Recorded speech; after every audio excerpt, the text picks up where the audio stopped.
Hi, everybody. I'm delighted to be joined by John Waters. I'm not going to do an overly formal introduction here because if you know me, you know who John is. So it's a case of needs no introduction or whatever. I could go give the charge sheet on your history, author, journalist, everything else. I think everybody knows. If they know me, they know you. But thanks for joining me. Thanks, Gar. It's nice to be here or there. So. Can I get a 5x5 from the chat just quickly? I'm actually not going to do too much chat tonight because I tend to get distracted usually a bit too much. And I think maybe the chat would prefer if I didn't almost, but just a 5x5 to know everybody can hear us and we're all good. That would be greatly appreciated. Cool. So we're okay. So John, I've been listening to your Dave Cullen interviews about this coronavirus, right? And your thought process on this has basically tracked close enough to mine where I haven't known what to make of it, and I kind of find myself going insane almost, starting to wonder about, it's like an epistemological question, if I'm saying that correctly, of like, what can you even know, what's even real? It's kind of like looking at clouds to me and seeing shapes, and then you're like, should I be seeing the shapes, or are those shapes just in my mind, or and you start to get kind of, I don't know, it gets a bit surreal. You're like, especially for us, there's this broad question of like standard narrative versus being skeptical of things. And yeah, for anyone who's heard your conversations with Dave, there's about, 3 hours worth there, and your thoughts have been developing from one interview to the next. Yeah. So I'm just going to jump in on that a little bit, if I may. You've used the term vacillating on this. It's been a few days since we've heard you. Where are you at right now? I guess I'm still vacillating to some extent, but I'm kind of becoming clearer about certain things, or at least certain questions. Possibly no more than that. I mean, I started off, pretty much convinced that this was exactly what it appeared to be, that, it was a real danger, that it was a new virus that nobody had seen before, that it was actually extraordinarily virulent. That it did have a disproportionate effect apparently on older people, particularly people with underlying conditions and so on, all that, and that some mechanism was necessary. When you saw the figures, I mean, myself and my wife were initially about a month ago. Just as it was kicking off up north, we were in Rome. It hadn't reached Rome at that point, but by the time we were coming home, there was a sense that something real was happening up there. And then shortly after we came back, we had our first death in Ireland. And that seemed to that certainly focused my mind about it all. And so I wasn't looking for any kind of patterns in it other than, what do we need to do? How serious is it going to get? We were doing some projections, myself and Dave, about it, which kind of weren't that far off. A lot closer than the government's projections, which were quite extraordinary at the outset. I mean, they were saying, the Taoiseach was saying there were going to be 15,000 cases by the end of March. Well, we're nowhere near that now. We're a long, long way. I think we're somewhere around the 1,000 mark now at this stage. And it's only a few more days to the end of March. So I don't know what that was all about. Other countries didn't do that. They didn't project figures, certainly not alarming ones. So I kind of then started to see all these inconsistencies or questions and inconsistencies, shall we say, things that didn't add up. Why was it that, the figures coming out of Italy and Spain and France were so alarming on their face, and the figures from Germany, for example, weren't, or even the UK figures weren't as alarming as those? Why? And there would be certain kind of rationales offered for this, to do with pollution in Italy, or the fact that, there was a lot of smokers, and then there was a predominance of men in those figures, so men smoke more than women. Those things seem to make sense. But when you start to dig around in the actual facts, you get entirely different pictures. I mean, like, I'll just give you a couple of examples which are quite extraordinary. I mean, you would think, therefore, that Italy must be up there in terms of respiratory infections and disease, pneumonia and related conditions, must be way up there in Europe. on the basis of the figures. Well, actually, when you actually look at it, you find that the top two countries in Europe for respiratory conditions are the UK and Ireland. And Italy, it's only about half our rates of those conditions. So if anybody's going to suffer those extreme figures, it ought to be the UK and Ireland first, if that's the condition, if that's the factor that's at play here. So yeah. I was asking those kind of questions, and I wasn't aware. I don't follow the media anymore. I don't do media, but I pick up a lot of stuff secondhand that's on there, and I get a general sense of what's on there. I'm not picking up that there's anything on there which is really kind of trying to ask questions, not necessarily from a skeptical point of view, but just simply to tie the loose ends together so that we get a clear picture and people can actually see it. Because where we're going now is pretty dramatic, or where we appear to be going, where the UK has gone, where Italy and Spain and France have gone, where you have police on the streets sending people back to their houses, issuing fines, and so forth. Yeah, this is really radical. Yeah, no, carry on. And you see, now again, I mean, I've only really made, apart from the things I've done with Dave, I've only made one intervention, as it were, in the public debate on this, and that's an article I wrote in First Things, the American magazine that I write for. And that was about the fact that at a very early stage, I was somewhat alarmed to hear this kind of line being trotted out. Oh, well, it's only old people that die, so, it's okay, type of thing, And I kind of went into that, the meaning of that, which is quite ominous, when you think about it, that it's actually like, almost like, well, in fact, there was one article in the Telegraph which actually talked about it being a beneficial thing from an economic point of view, because it would get rid of all of these older people. Literally said that. Literally said like a purge.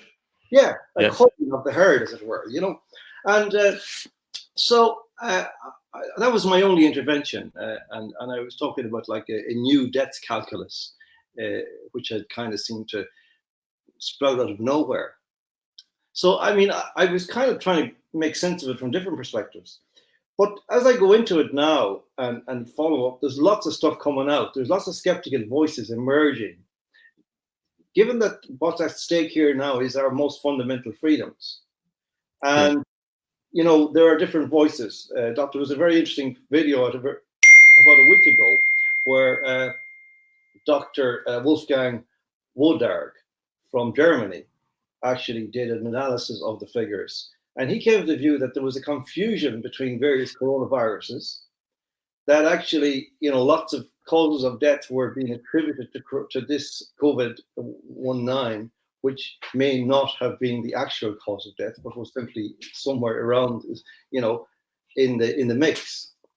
And that actually he was implying, or stating, in fact, that there was a bumping up of the figures. And he described it as emperor's new clothes.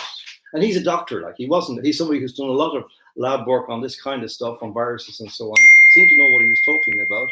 And so I think that it's that was the start of it for me, of kind of opening up the questions, as to why we're not actually looking at this from a more skeptical point of view.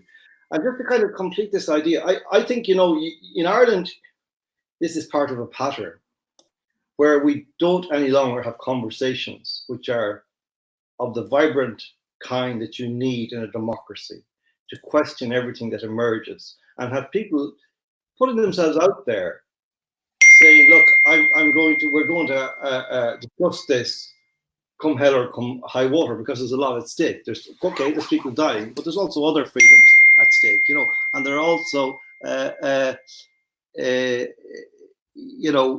different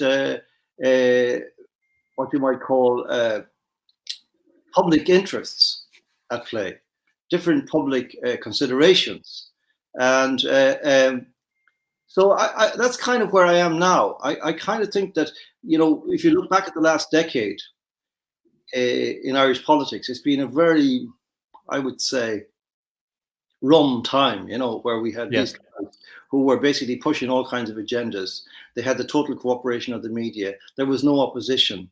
They were basically about fundamentally undermining certain freedoms. I mean, we had 3 referendums in the past decade, each of which, in 2015 and 2018, each of which was an attack on a particular article of the Constitution, which had to do with the most fundamental freedoms. And I have to jump in there because, and this is, I want to get back to kind of the Corona thread in a second, but you say the last 10 years, and that last 10 years for me would be, so that would have began for me when I was 18. And when I was 18, I was just knocking around the place, you know, pints, whatever, didn't care, right, about politics. So I had no consciousness, let's say, from that point.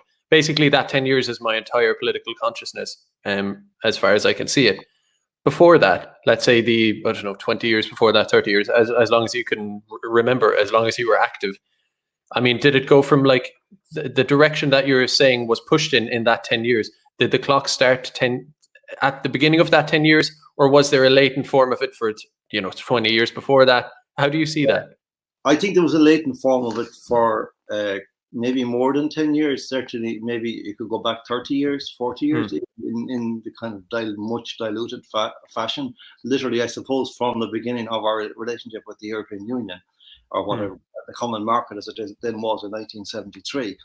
The culture of Irish politics changed from being a self-standing sovereign nation to being a dependency of sorts again. And that kind of, in different ways, manifested itself. But also, at the same time, there were distractions. Like, we had very strong, at least superficially strong leaders, intellectually and otherwise, like Gareth Fitzgerald, Charlie Haughey, these guys. There were different kinds of people than what you get now, for better or worse. Like, there's a lot of controversy about that. I would say better by and large. But nevertheless, there was lots of ambiguities and things that wouldn't necessarily be deemed desirable. However, then you see all of these things started to creep in. There was generally a sense of like stealth about the whole thing, that people didn't need to know what was being done and what was being agreed to with the UN and with the EU and all that. They just needed to kind of look at the bottom line, and everything was hunky-dory. And to be honest, then you see the Celtic Tiger came in then in the late 90s, and that kind of really swamped everything. It stopped all questioning. I know this, like, I started working in the Irish Times as a columnist in the beginning of 91. I'd been there for a few months at that point, but I started as a columnist and that was a really, I think, different time in Ireland politically. It was a much more vibrant time. There was a lot out around the countryside. There was I was out and speaking for most of the 90s, going around Ireland speaking at all kinds of meetings about environmental issues, community issues, spiritual issues, everything, you name it. Very vibrant, lots of people. People were reading the Irish Times then, which they're not now, and a good thing too. So it was a very, very good time. But at the same time, we were fighting things that were ominous. Particularly, say, for example, in the environmental area, people were actually, chemical industries coming into their neighborhoods, polluting. And I was doing a lot of work on that and, discovering extraordinarily ominous things that in effect, what had happened was that our political establishment had sold to these chemical companies the right to come here and pollute our landscape. Like, they literally offered that as a particular commodity, that it says we had a highly absorbent landscape that could take a lot of pollution before anybody would start to scream and shout about it. That literally was, so that kind of, then you see, so that Celtic Tiger period then swamped all that discussion. It wiped up, because in a sense you would say, well, what was the problem? There's no problem anymore. Anybody who kept saying there's still a problem was an idiot.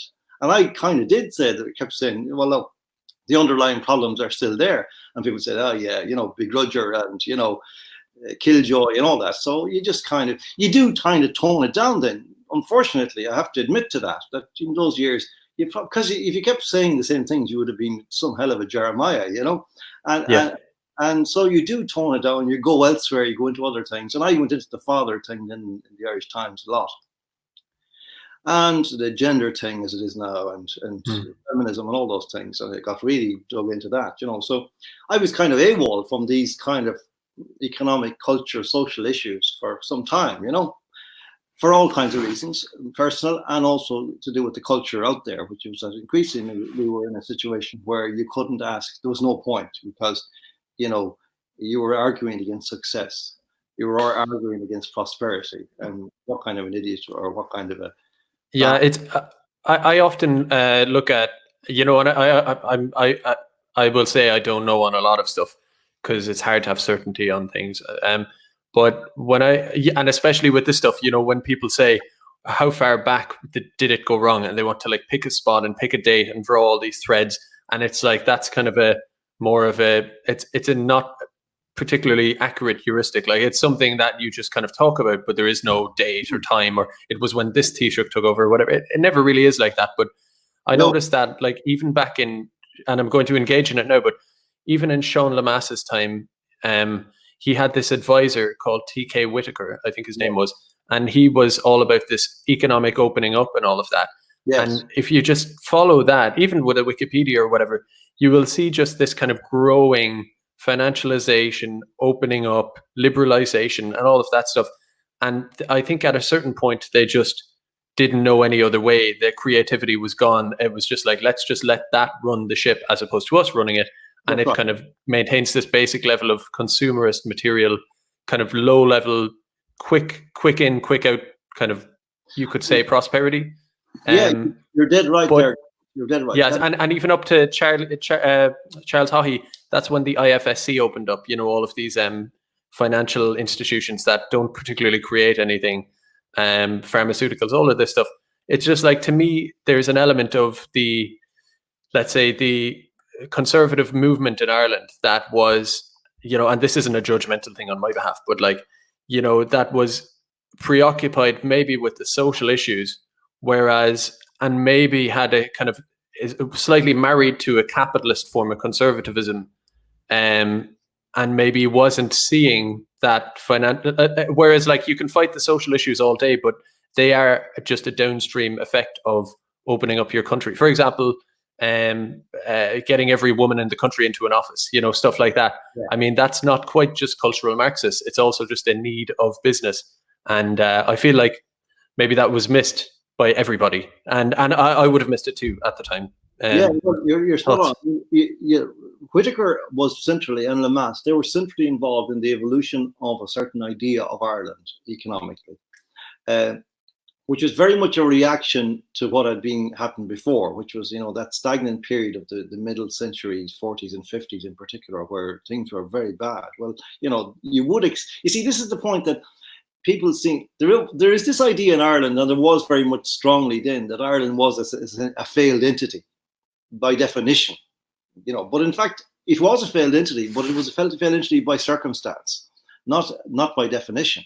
Like, because when you think of, we got our independence in literally after one World War, and then we were struggling right through to another World War, and the rest of the world was its attention was elsewhere. There was none of the supports that there is now, or there would be now, for a country like ours becoming independent.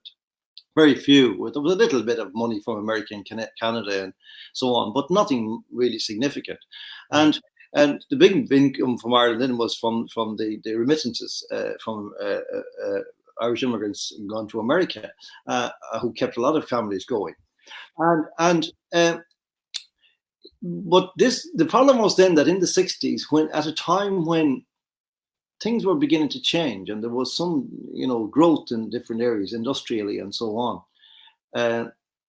that the opportunity was never taken. The model was not wrong in the first place, the foreign direct investment model. We say, let's bring in all these foreign industry and create a kind of a big bang of economic development, right? That was the idea. Good idea. That was Whitaker's idea. But that was never developed to the second phase, where you say, okay, that'll be the booster rocket. And once at a certain point, we'll ditch that and we'll keep going. So we'll build our own economy around that, and it will create a new Ireland. That was never done. Yeah. It's kind of, I'll just hop in because it sparks a quick thought, and I'll let you go then, is that you look at a country like China, and for all its criticisms, and we're not going to get into everything about that, but for all the criticisms about China, I do notice that they were a poor country in the 70s, and your man Dao Xiaoping or whatever, I'm getting that wrong, but the guy who was behind their development, basically, you know, and since they have taken in, they basically were the factory for the world and worked their arses off and got abused in the meantime, I suppose. But at the same time, every time, almost criminally, they would have foreign companies open there, but then they would effectively steal the tech and steal whatever. And you could say that's a bad thing. I don't particularly think it is. I think they act in their nation's interests. Exactly. Depends what you're talking about. But you mentioned in a stream with somebody recently, you were talking about pharmaceutical companies, how we have all the pharmaceutical companies, but at a time like this, if we need stuff, I like the way you phrased it, we don't know what's in them, in the tablets. We don't know. Whereas if we were like a proper country, we would be trying to say, okay, we will give you 10 years of using Ireland, and at a certain point, we will start to drag that into our own fold, and we don't. Like we seem to be a little bit away from the curve on a virus, but we're not. So let's go on this slide, because it's quite. If we can tie this end up, it's very interesting, because this is what our fundamental problem is. Because I mean, we seem to be doing things that were, as it were, beyond our pay grade, and we were accepting that we were just the hired help, as it were, to man these factories and do what we were told by the outsiders, which we were well used to doing historically or culturally, and that's an ominous kind of idea as well. But that thing was never done of, sort of, as it were, looking over the shoulder of the alien operator and saying, how did he do that, Could we maybe do that, And that was never done. And if you look at it right up to the present moment, like, there's almost no university courses directed, third-level courses directed at preparing Irish people for the jobs in the actual multinational sector that's actually there now, particularly in the tech area.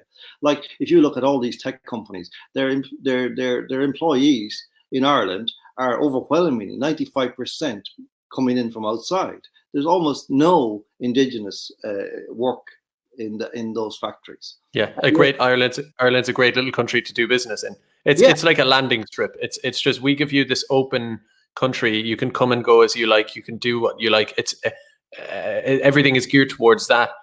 I mean, like you're saying, with university courses, you would be training people to maybe be entrepreneurs in their own industries. For example, a little thing, I don't mean to like go off like into the clouds on this, but simple things like promoting stuff like Germany has their car industry. Just to get in, if you got a couple of successful industries, indigenous ones in Ireland, and had some national borders around them, or kind of rules where it's for the country to produce something well. I mean, if one country of 5 million people produce something really well, and we do it a bit with like milk powder and all of this stuff, but expand that, as opposed to just saying you come in and you hire us. It's not working out very well for us, I feel. Yeah, well, I mean, there's lots of stuff that we let go because we thought, well, we're on the pig's back now with all this multinational stuff. I mean, the obvious one is sugar. I mean, as I was saying somewhere recently, like, that's when we were kids, and we had a book called The Outline Geography, and we learned the 4 sugar factories in Ireland: Mallow, Carlow, Tuam, and Thurles. Every child in Ireland knew those 4 factories. There are no factories now. That's just one tiny example, and there are lots of examples in the food area and all that, which shouldn't be the case. Ireland should be the leading green brand in the world, for organic food and all that. It should be by now, and it had every opportunity to be. And if this plan had been put in place 20, 25 years ago, we would be. There's no difficulty. But it's very haphazard. The whole kind of, everything, all the energy seemed to be directed at bringing in these multinationals. And all the time, the conditions were being reduced from our point of view. They were getting away with more and more and more. They were getting better tax rates, and they were having to do less and less in terms of employment for Irish people, and so on and so forth. So that was being eroded. And all the time also, they were getting more influence with our political class, because the political class itself was diluting in terms of capability, in terms of vision, in terms of passion, and in terms, I would say, of patriotism. And they were being diluted. So that by the time we got to, say, the end of the Celtic Tiger period and the explosion of the meltdown, we were in a really bad place for all kinds of reasons. We were in all kinds of bubbles, like not just a property bubble, but in a sense, we were in an industrial bubble in which we were almost entirely dependent on multinational industry and had virtually zero, close enough to zero. Well, I suppose 30%, say 35% of our economy would have been still indigenous in some form, but it was functioning way down from the apparent functionality of the multinational sector, which was then being passed around the world as the Irish economy, which was a total lie, but one that we were happy to indulge because it would look good, or it made our political class look good. But in fact, it was almost nothing for Ireland. I remember, Gareth, sorry, I remember in 1995, January 95, I'd been in the Irish Times for 5 years, and I'd written quite a lot of stuff about all kinds of stuff, economics, this kind of communitarianism, environment, about, the effects of like the Merck Sharpen Dome saga down in Tipperary, which was really a horrendous story. I've written a lot about that. I've written about DuPont up in Derry. I've done a lot of this stuff, reporting on it, not just commentary, but reporting. And I coming up to the end of 94, somebody, actually, Kate Cruz O'Brien, who's dead now, she was an editor with a publisher here in Dublin, and she was this daughter of Conor Cruz O'Brien, and she died very suddenly, very shortly after this. But she commissioned me to do a collection of pieces, as I'd done, and I published that in January 1995 under the title "Every Day Like Sunday." And the title was a reference to the Morrissey song, "Every Day Like Sunday," but it was the idea, that a small town in which every day is like Sunday. There's nothing happening. The streets are empty. The shops are half closed, and everybody who grew up in a small town knows what that's like, actually, Sunday. And actually the half day was another one. There was always a half day in the middle of the week, probably Wednesday or Thursday. And it was like a ghost town, and it was quite scary, because, when you live in a town, you like it to be moving and you like it to be active. And so it was all these pieces about all this stuff that I picked up over the previous 5 years. And as I often said, like almost overnight, this book became 100% untrue, invalid, because the Celtic Tiger arrived and blew everything away. So you couldn't open your mouth about any of this stuff. But the thing is, of course, that it was all still happening. It just was being this camouflage by this false economy. And then the property bubble and so on. Everything was a bubble on top of this, and nobody could see the reality. And so, that went on for years and years, and you just had to shut up about it. And then you see, the years, if you break down all this, like up to 2008, you have the Tiger. And then we had a new phase from 2008 to 2000. Let's say end of 2010 was a period of grieving and raging and blaming and shaming and finger pointing, and the rage. It was really a case of a country which had shifted from some kind of quasi-spiritual value system to an entirely materialist value system without really anybody noticing it all that much. And suddenly realizing that our sole meaning of our existence as a nation, as a people, and as perhaps to a large degree as individual people within that community, had been taken away from us overnight. Yeah, I you see these old videos of from even the 90s, and I'm just about old enough to. I was born in 1991. I think you wrote Jiving at the Crossroads that year. So, you see these old videos, and it even takes me back to my young days of like just people running around, big hordes of people, kids and like stuff on their faces, and mams at the corner, and all of this kind of stuff. And you just don't. There's that kind of energy when you see it. You go, it's completely gone. It doesn't exist. Yeah. And it just like. I don't know, in terms of this whole long course of economy and culture and how it all changed, it's like, the title of your book, Give Us Back the Bad Roads. In one sense, for me, I think of, it isn't, I like the title, and it makes its point, but in one sense, it's not like if we went back to 1960s and we didn't follow the same, and if we followed an alternative course, we would have the same roads we had in 1960. Obviously, right? The roads would have changed in some way, right? And it's I do like a bit of utopianism in the sense that if you say like, what could we have done besides this globalism thing, exactly as we've done it, or to phrase it another way, if you were to get all starry-eyed and kind of into the clouds about this and think, what would be a perfect utopian society just for fun, you wouldn't you wouldn't land on open borders, stacked up apartments, and all of this. You'd come up with something else. So the idea that they say we can't do anything different because what we have now is the final ideal. It's like, it doesn't sound very ideal to me, to be honest with you. I think. Yeah. Well, you're dead right. I mean, like, the title, obviously, it's a metaphor, and it's also an exclamation of kind of exasperation. It's like, okay, if this is what we're going to have, give me back the bad roads, and we'll start. Even so, yeah. Even if it was that, yeah, we'd take it. Where we were, because you see, this is the thing that was constantly being thrown at me when I was trying to talk about this stuff way back in the 90s. That, oh, you want to bring us back snagging turnips, that kind of cliche. You got a lot of that, and I wrote a hell of a lot about. I don't know if you know about De Valera's 1943 St. Patrick's Day speech, which became known as the Comely Maidens Dancing at the Crossroads speech. That's where I got the title of my book, Driving at the Crossroads, from. But I wrote an awful lot about that speech because I regard it as a kind of one of the most fundamental dynamics of what had happened to Ireland was this speech being used as a caricature to drive us away from things which we had cherished and come to regard as good, solid ideas in favor of basically insanity. And I wrote an essay once about it. It's a chapter in one of my books about that speech, where I actually pointed out comely maidens dancing at the crossroads. That De Valera in that speech did not use the word comely. He did not talk about dancing, and he did not mention crossroads.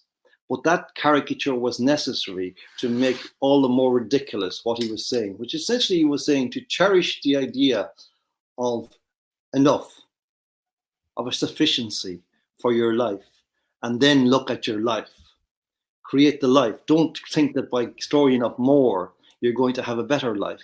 Because in fact, we've discovered, I forget the name of the principle, but there's a principle in economics that up to a certain point, there's a correlation between increasing wealth and happiness. But once you reach a certain sufficiency, that correlation ceases to work and then they deviate wildly. So happiness does not. It takes far more money beyond a certain point to make you that little bit more happy than it does to get you to that point in the first place. And so, and that was the kind of thing that I was trying to talk about. But of course, you were ridiculed in these times, in that culture of materialist obsession. Those are very unpopular things. People think I'm a contrarian, and I saw Peter Hitchens talking about this the other day, and I totally agree with him that it's the most irritating thing because, they say that you're just saying these things for fun. I'm saying them because I happen to believe they're true, and I've always said things, but I've always had this thing that there's no point in saying obvious stuff that everybody else is saying. That's not the point of being a commentator. You have to talk about things that are hidden and that are not acknowledged. And so, when I look back at those years, like the 70s and the 80s, they were poor times comparative to now, but they were rich in all kinds of ways, most of all in possibility and expectation. And it's exactly what you say, Garrett, that if you were to say to me then, what do I want? What am I longing for? The Ireland that I think is coming, because I did think it, my generation was the first generation, for whatever reason, seemed to respond to some deep programming within itself that caused us not to leave. The first generation for like 100 years not to leave this island. We just stayed without anybody telling us that we should stay. We just decided to stay. And if you had said to me way back then in the late 70s or early 80s, this kind of wore out about the mid 80s. But I would have, I don't know. I don't think I'd have been able to give you a clear vision of where I thought we were going, but I sure as hell would not have imagined ending up where we've ended up. Yeah. That would have been the last thing, that we would have given our country away again. Yeah. And that we would have elected people who would be prepared to do that behind our back, which is what happened. It's a pity, and kind of slightly bringing it around to the coronavirus thing is that this has taught us maybe a few valuable things, in my opinion, that, like, for example, you mentioned the De Valera speech and the diminishing returns of economics, or like more prosperity. If you were to say to somebody now, let's say, who lives in a swanky flat 10 floors up in Dublin, or a decent flat, which would you like more right now, a very expensive Armani suit or a garden? you would prefer a garden. And when it comes to it, you're like, you know what, I actually would like fundamental things. And another thing I noticed today is Virgin Media in the UK are hiring 500 UK operators because India is now on shutdown and Britain and the world is in shutdown. They can't access their Indian phone people or whatever. So they need to hire 500 Brits. And it's like, well. It turns out you can actually hire British people to answer the phones to British customers, and it is sustainable. Just all you needed was some rules around it. Like if the rules are like that, then you can just operate. The argument is, oh well, we have to have Indian people doing it because it's the only model. It's like, well, if the rules changed, you could just continue, and that's what annoys me about Ireland is we just don't have any sense of like, let's just make the rules ourselves and use them to benefit ourselves in some kind of idealistic fashion. Can't do it. Well, to kind of come full circle then and answer your original question, about when this started, so that it was already in train and we've sketched it out there. But come 2011 and that election of February, I think it was 2011, when Enda Kenny was elected by a landslide, which is a shocking thing now in retrospect, or even it was shocking at the time, but not necessarily visible shock, because people had no options. But, that was the beginning of a decade when essentially Ireland's totally compromised situation became clear. That the political class were basically now just, the bitches of the international elites. They were just being told what to do, and they were doing it like that, and so like Enda Kenny reneged completely on his promises in the election of 2011 to actually sort out the debt thing in a way that would be favourable to the Irish people. He just sold us down the river, and then he brought in this is where he brought in people like Catherines of Home, which is like unbelievable for a man from Castlebar to bring in a witch from Seattle and put her for Irish children. It's beyond treason. You know what I mean? It's beyond treason. There is nothing on the statute book which would cater for that crime against the Irish people and their children than that. And yet he did that. And then that was the beginning of a process of three referendums. 2012, the so-called children's rights referendum. I fought against all these three because I understood what they meant. They were attacks seriatim on Article 42, the Children's Amendment, which basically disemboweled the parental rights to educate their children and all the things that education meant, because the courts had already elaborated that in all kinds of directions. The gay marriage referendum of 2015 was an attack on Article 41. Again, fundamental rights, and I'll come back to the importance of this, that it changed the meaning of not just of marriage, but also of family, which was the title of the Article 41, and also of parenting, the meaning of parenting. All those things were changed by that. So it wasn't actually, an extension of rights to gay people on the same level as normative straight families, as it were, nuclear families. It was actually a dragging down of the normative family to meet the gay family halfway, each now with a diluted set of rights from what had originally been intended for the protection of the family as an autonomous, self-standing unit, separate from and pre-existing the state, and more elevated than the state in many senses. And then, sorry. No, go on. No, I do want to hear. Yeah. In 2018, of course, Article 40 was disemboweled, and it wasn't just taken that we took out.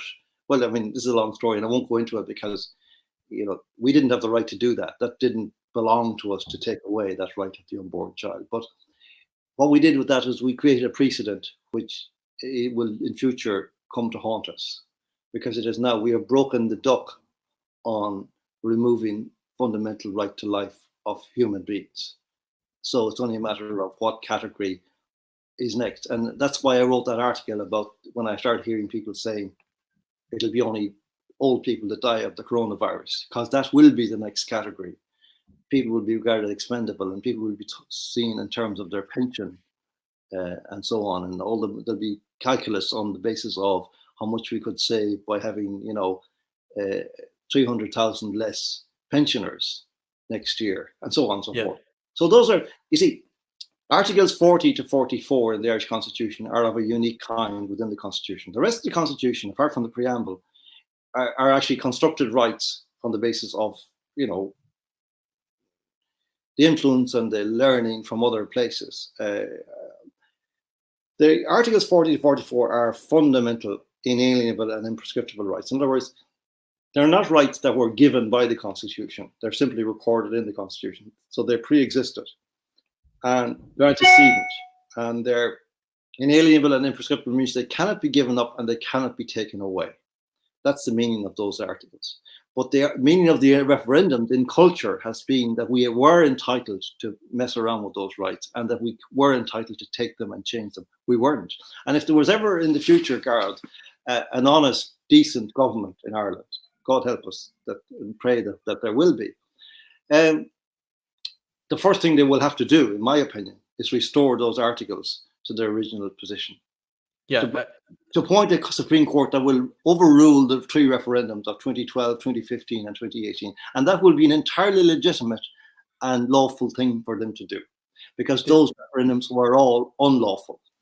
And there's kind of a question of power as well to me, you know, the people make this joke about America being overran in all of the ways it is. But there's this kind of joke or meme of like, your constitution won't help you now, you know, for the conservatives in America who cling to the constitution and kind of hide away with it as the walls close in around them in more tangible, real senses. To me, like, the constitutional changes that happened in Ireland follow from the fact that we allowed degenerates and misanthropes to take over every institution in our country. Yes. And I wonder, you know, why were they able to do that? For example, if some corporation or governmental body gave me 200,000 euros a year to have this NGO, well, if they gave that to me and to you and everybody else, we'd get very powerful very quickly, wouldn't we? We would have such a platform and protection and everything, time and resources. That to me, that's just what happened with them. They were given power from above, and once that's done, okay, the constitution will follow. Yeah, well, you see, you know, when I was young, when I was growing up, we always had, I mean, I won't go into this inferiority complex thing, but we always had a sense that we were only poor All Ireland, you know, and sure, nobody really bothered with us. Nobody thought about us. Nobody gave us the time of day, really, you know, because we were so tiny and insignificant and backward and all that. And in some ways, we didn't mind that. We were happy about it. We thought it was funny. But in another sense, we kind of, when anybody ever praised us, we were sort of, you know, oh man, you know, did you see what the Guardian wrote about us this morning? You know, Ireland's, you know, like it would be a talking point, like, oh, see what the German Bild has written about us. What do the Germans think of Ireland? You know, all this stuff, like, which nobody else does. Like, no other country in the world gives a toss what other countries think of them, really. But we're sort of obsessed with this. And one of the things that happened as a result of this foreign direct investment policy was that these, you know, I think we're talking about chemical industries. Chemical industries had only one set of concerns, and that was their bottom line, right? And to make sure they could retain profitability and pay as little tax as possible. And they were very happy. And so they were unobtrusive, I think, culturally in the mix in Ireland, even though they've been here a long time and they were a big part of our economy, or what appeared to be our economy. But once the big tech companies became a big part of this whole thing, that all changed. Because they're into all kinds of stuff. They're into optics, and they're into, you know, culture, and they're into, you know, so you can well imagine, you know, Mr. Google and Mr. Facebook sitting around the table with Mr. Kinney and Mr. Radker and Ms. Zapone and people and explaining that, you know, Ireland's a bit lovely country and, you know, lovely scenery and nice taxes and you know, so on. But, you know, that old Catholic stuff, you know, it's very problematic for people like us who are, you know, we employ lots of liberal, trendy young people, and they don't like, you know, to have to come to a country and work where, you know, you can't get an abortion of a Tuesday afternoon, and you know, you can't marry your gay partner and all this sort of stuff. So, we're going to have to look at that, if we're going to, now we're not saying we're not threatening anything, of course, but, and Mr. Hinney and Mr. Vadker said, oh, yes, yeah, well, we're pro-life, of course. Well, we were up to now. But actually, we've just been on a journey for the last 30 seconds. And now that you mention it, we're not pro-life at all. And what do you say? You want abortion? No problem. That's kind of the way it happens. Like you actually look at the top three, I call them gobsters, they're kind of crosses between gobshites and gangsters, that are leading us, look, all top three, I won't mention their names in that context, but, they're all people who came into politics as pro-life, extravagantly, elaborately pro-life. And they led the charge against Article 40.3.3. Like, it's beyond belief, and they're now talking about health, and we're to trust them with old people's health. And they're standing on platforms pretending to be concerned about the health of the public. Yeah, I one of those people, if I dare speculate on maybe some people you were mentioning, or even if you're not, Simon Harris, a thing that struck me recently a few days ago, he said, and this was meant to impress maybe a kind of a sleepy audience, but he said, what I'm going to do throughout this whole coronavirus thing is I'm not going to go with whatever political instincts I may or may not have. I'm going to take the best advice from the relevant institutions, HSE, the experts or whatever. And it's kind of like you mentioned that the politicians are automatons for those above them, the multinationals or whatever. But at the same time, they're kind of automatons for institutions below them, or if you could call that below them, like the HSE. So they say, I'm just going to take best practice. And that is whatever they decide it is. Obviously, it's passing the buck for one anyway. You just get to say, well, if they messed it up, they messed it up. I just took best advice. You're basically abdicating your role as a statesman and a politician completely. And as a leader figure completely. You're just saying, I might as well not be here. They can decide. It really annoys me that. Well, there's many aspects of this that are really troubling in that again, this is to be the culmination of all those years of attrition in all those areas we've talked about, whereby we have a cadre of leaders, so-called, who are not our leaders, who are simply the messenger boys of outside agencies. And so everything. So you see all these anomalies come in then, that on the one hand, they're telling people that they're going to arrest them if they don't do what the cops tell them, if they tell you get off the street or whatever.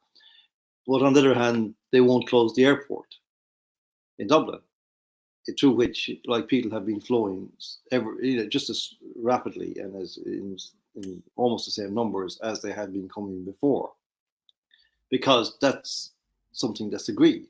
Because I would say they know that if they close the airport and they can see that point, that there is a connection, which of course there is. I mean, this is, as President Trump called, this is the China virus. This is the Chinese virus. It came from China. And, it was also initially, and we should have, first of all, ensured that people from those two countries did not come to Ireland as far as we were able to stop it.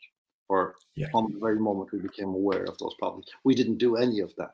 We didn't even do testing at the airport, and still, as far as I know, have not done so. And yet, they're threatening people and threatening to banish people into their homes, who most of whom will not be in any way, nobody will be culpable, nobody will be blameworthy, but most people who will be ordered about will not have the virus. But this doesn't seem to matter, So this is the kind of absurdistan that emerges from a government that is completely impotent, which is waiting for the instructions of its foreign overlords. It also raises those questions that many people have, and like we've been talking ad nauseum. Well, when I say we, I'm talking about you speaking to Dave, but I feel when you're listening, you feel like you're the third person, and I've been making my own videos about like far out conspiracies versus this versus that, and what even is real and whatever. But your point of like contradictions stands, whether it was alien, it's started by aliens, started by China, or whatever, which is actually plausible, obviously, or whatever. Without looking at the source of things, just looking at how it's panning out, something doesn't make sense. I think that's a good way of looking at it. And like you say, keep the border open, yet you can't leave your house. doesn't make sense. And here's my take on this, is that I think for a lot of nationalist people, when this was beginning, the government were kind of denying it, and the media, they were like, it was almost like a conspiracy theory to say that there's going to be an apocalypse. So that's very silly of you all to say. We're going, no, we're looking at this from like a month or two ago. It could be a problem, and they're denying it. And then they want to keep the borders open even after Italy has its issues. And so we're kind of trying to drag the government to take action on this from a kind of a nationalist standpoint. Maybe it's kind of it suits us a little bit. For me anyway, I'm speaking for myself. You're trying to say close the borders. We can make a nationalist argument based on this. And what it feels like in the last week or two is that a complete switch happened. So it's like you're doing a hard tug of war against somebody, and you're pulling and pulling, and then they just let go and you fall backwards. So it's like they went from suddenly ignoring it, denying it, to full-on totalitarian approach. And now we're like, oh, Jesus, okay, so you still kept the borders open, but now we can't leave the house. And we're starting to, I think a lot of us are starting to go, oh dear. Indeed. Yeah. And the media, mainstream media, obviously, I mean, are completely ad idem with all of that. Because, my wife drew my attention to an article in the Irish Independent towards the end of February, shortly after the whole thing erupted in Italy, or began to erupt. It was quite slow for the first week. And the article was about coronavirus. But what was it about? It was about the dangers of racism arising from coronavirus, right? So it was about people in Chinese restaurants being concerned that people would think ill of them or say nasty things to them. Nobody had actually said anything nasty, by the way. Just that they thought this might happen, and the Independent seemed to think it was a significant concern, more of a concern than the fact that people were going to die or whatever. So this is symptomatic of the thing as well. And it's symptomatic of all that journey we've gone on right from the early 70s through the 80s and 90s and 90s, right up to the present moment, whereby something has fundamentally changed in the media as well, for all kinds of reasons, which has again grown exponentially worse in the past decade, which is now that the media is no more than a mouthpiece for the government, whatever the government is saying. And that the whole thing has turned upside down. I mean, when I was a young journalist in Dublin, in working in magazines and later in the Irish Times in the 80s and 90s, the whole idea, every journalist regarded his job or her job as being to bring down the government. That was kind of your ambition in life. Bring down the government. Find some reason that the government is actually lying or cheating or whatever to the public, and prove your case, and have senior ministers, ideally the Taoiseach, resign and go ashen-faced to the microphone to explain why he is no longer. Scalps. Yeah, that was the idea. And, okay, that was a dark side to that as well. But that's the furthest thing from the mind of any journalist. Now they want to tell us how wonderful Radker is. He's the greatest ever, when in fact he's the worst ever, objectively. And, they just say the opposite of everything. And they have been complicit in all of this change that has happened in the last decade. They've gone along with everything. They've pushed 99% of their energies behind it, and whatever they left over, they used to attack then anybody who remained within the edifice of journalism, who said, "Well, no, actually, I don't see it like that. I'm going to say something else, if you don't mind." And this was the astonishing thing that I found, that even if you were the only person in the entire journalistic fraternity who was saying one thing, the rest of the edifice would actually use all of its energies to try and stop you saying that. Yeah. And this is the tendency now that has really defined the whole thing, and that brings us to why these questions are not being asked. The anomalies are not being pointed out. I mean, the kinds of things that we were saying at the beginning of this stream, Carol, about the anomalies between the Italian situation or the Irish, the pneumonia statistics or the respiratory infection statistics and all that kind of things. They're the kind of things that journalists should be standing up at press conferences and hammering people from the HSE with and politicians with. Harris should be stuck to his chair having to answer these questions and not being let off the hook. He needs, like the way that Vincent Brown used to go after them about other matters way back and make, really kind of just terrorize them. That's what journalism should be about in this kind of national crisis. Not sort of becoming a tannoy for the government to warn people to get the hell off the streets and so on. Like without any evidence, without any backup, without anybody explaining how is this different statistically, factually between the flu of last year. Like, show me the figures. I don't see them. It's kind of like the government went into, okay, coronavirus is real, we must act and all of this and stay at home, and then the media just went right in at the same time.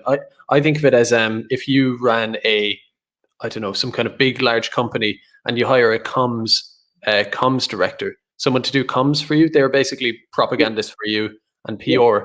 The media to me seem to be comms so the people who report on the HSE are HSE comms. It's you get a press release in the email, you get it first, so that's your scoop. But you basically just rearrange the press release and spin it up a little bit and print it, and that's it. There's no combative. If you're combative, you're gone. You don't get that connection anymore to the media. Well, that's right. Carry on. Well, in other cultures, Garrow, there are. I mean, Peter Hitchens has been making a lone stand in England, in the UK, in the last week. Really, very brave, and he's a very clear, fearless, doughty fighter, and really admirable character. And very, I've had my runs in with Peter and with his brother Christopher and all that, but you have to say they were both extraordinary people, as journalists. Like, that is the definition of the great journalist,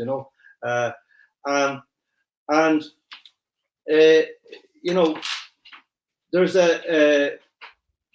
like, again, in Germany, there's been voices asking questions. I mean, nobody's saying anything definitive. I'm not saying that I think there's some great conspiracy here. I'm not saying that there's anything wrong. I'm just saying, can somebody square all these circles for us? Can they explain to us why this is and why that is? And can we actually be allowed to ask questions before we're actually locked in our houses? Because, there's a very interesting guy, Professor Bagdi. He's in Germany, and he did an interview. You've probably come across it, and it's very interesting because he talks about this idea. Trump, for example, has said that, in economic terms, that, the remedy may turn out to be worse than the actual disease. And Bagdi is actually saying the same thing, but in a slightly different way. He's saying that, if you take away from older people the things that give joy to their day, I'm paraphrasing now, to be able to go to the park, to be able to go to the library, to have a cup of coffee with a friend, to watch the kids playing football in the park, to sit at the seaside and look at the sea, you shorten their lives. Yeah. In a different way. So there's a balancing act required here. It's not a question of just covering asses, of virtue signaling. It's a question of actually working out the common good to the maximum degree. And nobody's seeming to be doing that. Everybody just seems to want to cover their asses. I mean, you can see that very clearly in the UK, where Boris Johnson started off saying one thing 2 or 3 weeks ago.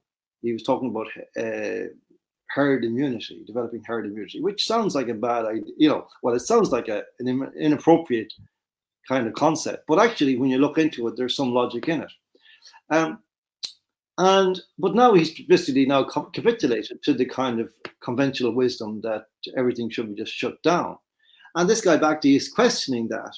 And he's pointing out a lot of the anomalies as well in the figures, and pointing out, as increasingly people are, that it appears that what's actually happening, because COVID-19 is now a notifiable disease in all of these countries, that it is actually being put down as the cause of death, even when the actual cause of death is one of the underlying illnesses or something else. That it may be some other coronavirus, it may be influenza, it may be respiratory disease of some kind, but that COVID-19 is actually being put down as the cause. Now, I've just been told actually that there are 10 more deaths being announced in Ireland today. And that brings us to something like, what is it, 20. 20, which, and you see, this is the thing, when you get to talk about all these kinds of things, it's very easy to shy away from it, because obviously every single one of those deaths, and that was the point I was making in my article for First Things, that every old person, no matter how old, if anybody who lost an elderly relation, a mother, father, grandmother, a beloved person like that, the age on the number of years on their birth cert the number on the birth cert didn't mean anything. You were bereft. you were inconsolable, just as you would have been for a young person. And that remains the case. We're not talking about saying that there's anything acceptable about the death of numbers of people. What I'm saying is that across the board, unfortunately, people died. And if you look at year on year at certain patterns, influenza, respiratory disease, pneumonia, there are significant figures in Ireland and elsewhere for those diseases. For example, respiratory diseases, roughly every month, every week, 80 people die of those kind of conditions. Yeah. So, and car crashes and the like as well, right? Yeah. I heard you mention that to Dave. Like these numbers, you can kind of get lost in. There's a question I wanted to ask you. What have you lost? Anyway, it doesn't matter. I remember.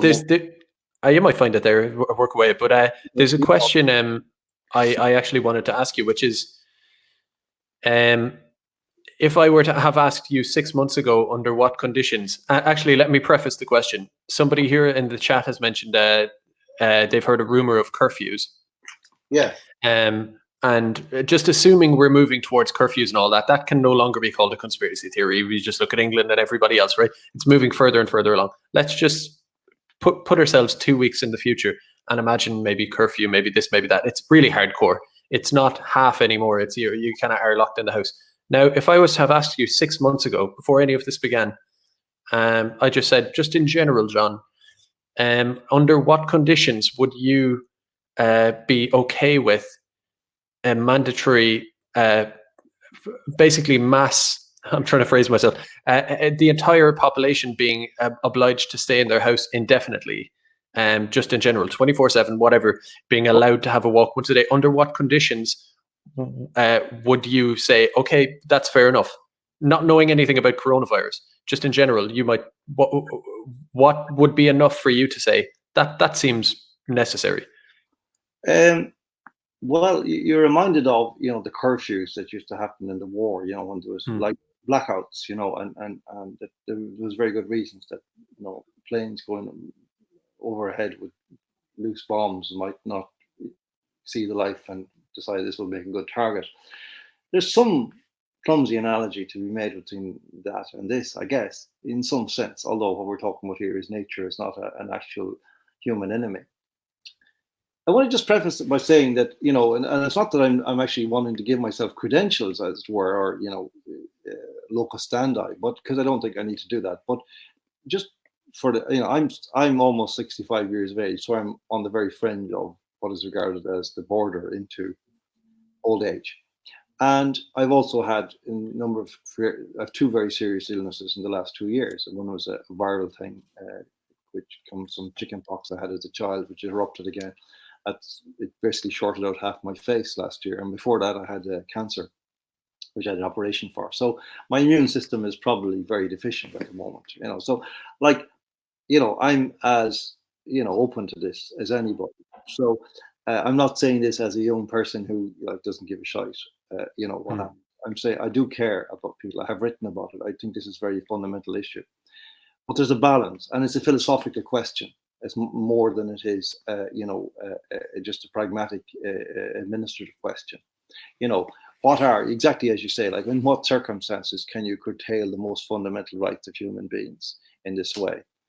Particularly in the situation where the people you will be curtailing overwhelmingly will be people who are not implicated, in the sense that they don't have a disease. It's not as, okay, if I'm known to have a highly contagious disease, it makes sense to say to me, you're going to have to stay in, and not in, there was a famous woman, I think, in America during the smallpox thing, who was working as a housemaid or something, and she had this. She was a carrier of this without knowing she had it, and she infected 3 families before they tracked her down, and she went to jail for a number of years, and then she came out, and she changed her name, and she infected out loads and more people. So there is something real there, but remember that this is mainly people who most people won't be affected by this, won't have it, won't be carrying it.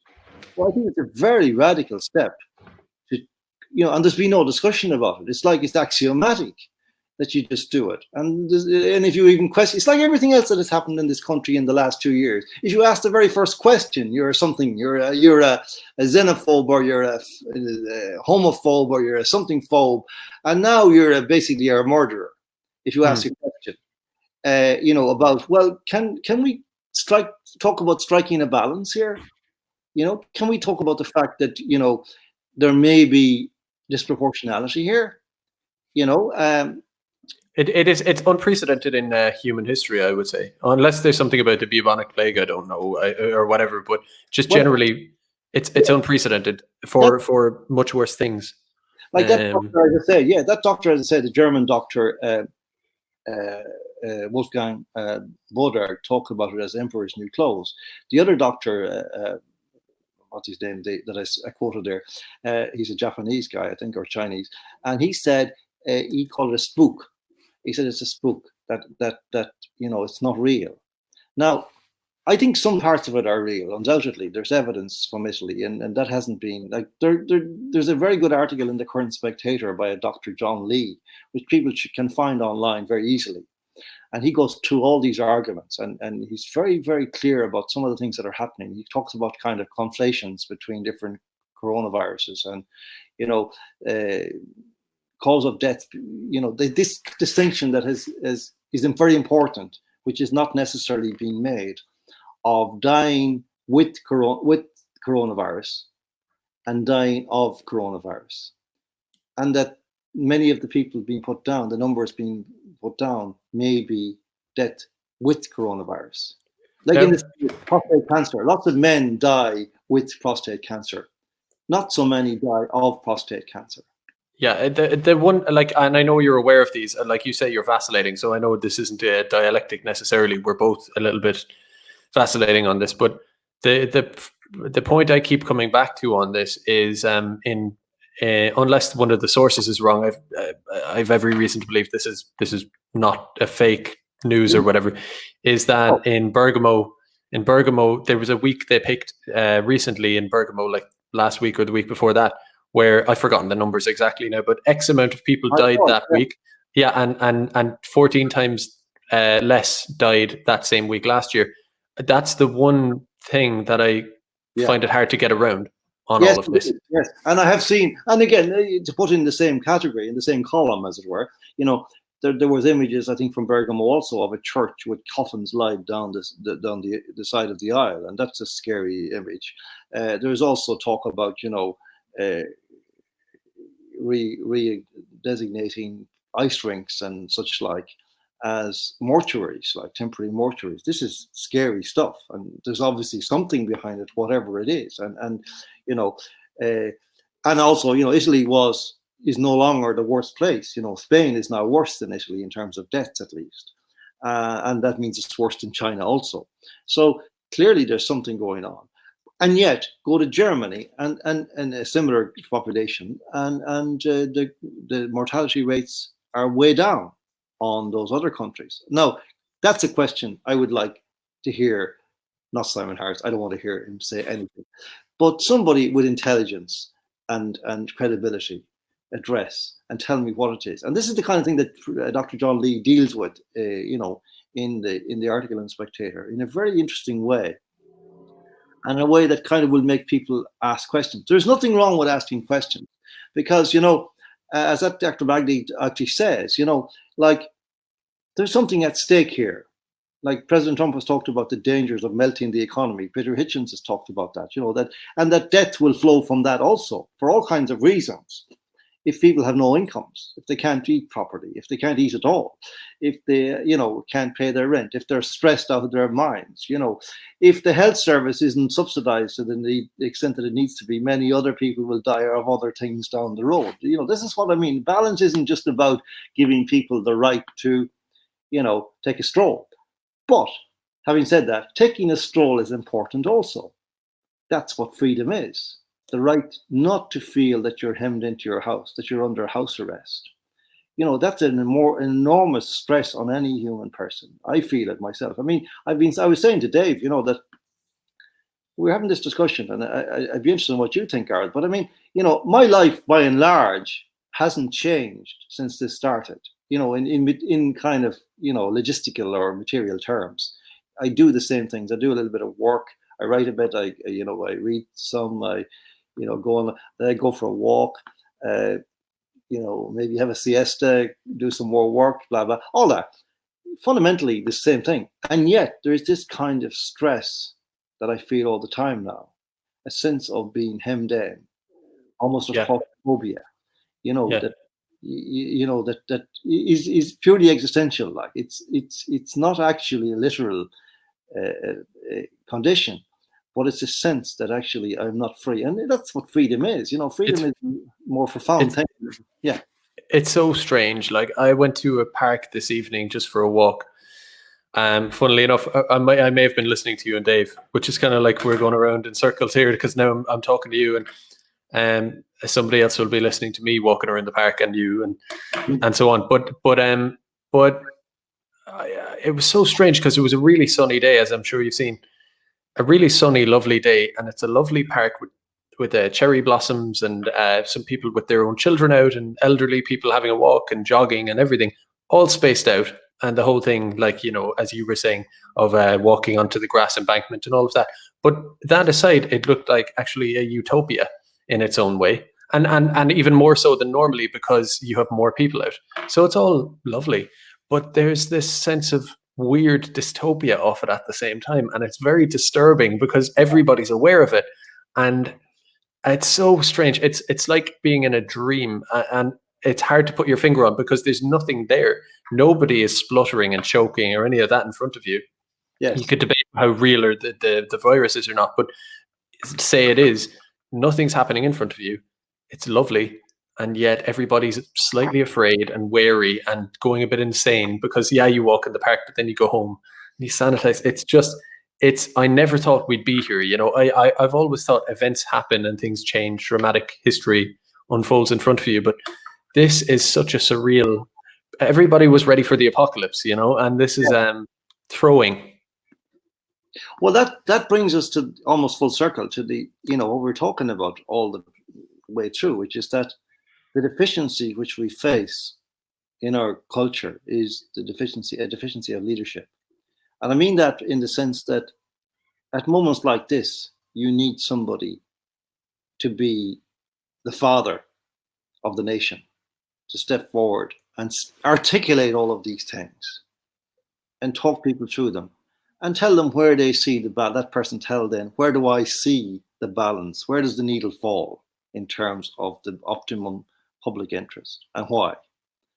And then at least we can consider that, as opposed to actually being told by Drew Harris that they gleefully told that they now have these powers of arrest that they never had before, which seems to delight him more than anything else in life. And that this is the first instinct of our government, was to bring in legislation to allow them to arrest people who wouldn't cooperate with isolation policies, as opposed to actually closing the borders and stopping people with the infection from coming in, for example. And how on earth, if our government refuses to act in a sane way to protect the public, should the public be required to act in an insane way to protect each other? So true. Yeah. We would need something from them if they require so much from us. The idea of if it gets so bad that your walk in the park or your walk on the beach is no longer allowed, it's a funny twist that we would have never expected on the on that line of "we'll fight them on the beaches." That was meant to be a marauding horde coming in on planes and boats, but it's like, no, it's a guard telling you it's your second walk on the beaches. So it's going to be strange. And there's stories about guards breaking up little football matches of young fellas, and telling them go home. And this is really, not helpful, I don't think, to anybody. Nobody. I think I can speak for all people in general in saying that we don't want that. We want kids to have a life. Yeah. We want them to enjoy their life. We want them to be happy. We want, if that's the best idea the government is able to come up with, we would suggest that they either go away, which, by the way, we've been hinting them. I was saying to them before we went on, like that is, we're in this situation now with our government where it's like a profoundly unwelcome guest who refuses to leave, and it's 2 o'clock in the morning, and they're still drinking. They're on their 14th cup of tea and their 17th biscuit, and you're sort of politely asking them, "What time do you get up in the morning?" And you're starting to yawn and cough. Will you need it? Will you be needing a taxi? And they're still here, and they're still here. This government, like, you just think about it. Fine Gael were voted out in 2016. They were voted out in 2020. They're still here. They're still here. Yeah, yeah. And that's another situation which I think, it's this idea, these laws they're bringing in are actually unconstitutional. Like, now, I need to, if I can briefly talk about that, because it's very important. Yeah. You see, the situation at the moment is that the new Dáil is in place, right? The government that, believe it or not, the witch is still the Minister for Children.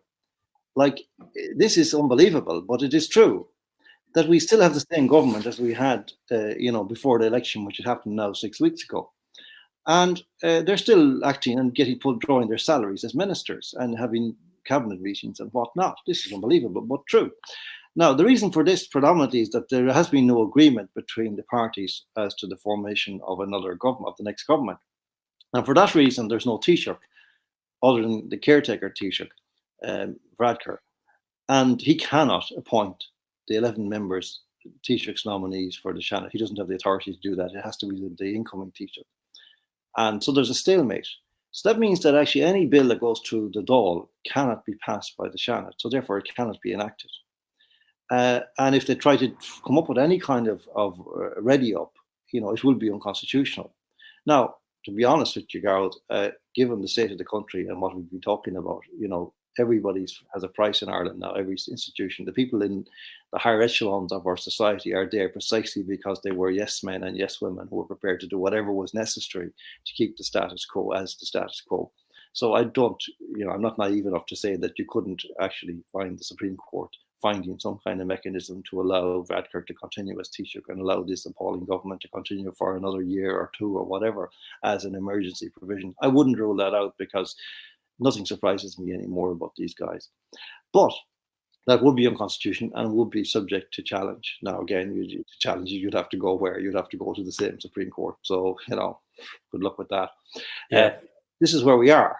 But that's the state of affairs now, that it's this circuitous process whereby they're not actually entitled to make the laws that they're claiming that they want to make. They can't actually. But at the moment, and it's a very interesting development, and happened very recently as well in another context with the hate speech legislation, where even though they still haven't come up with any even draft of this legislation, that the Garda Commissioner, Mr. Harris, who, as I say, seems to delight in announcing repressive measures, but he really does. Like, it seems to make him happier than anything else.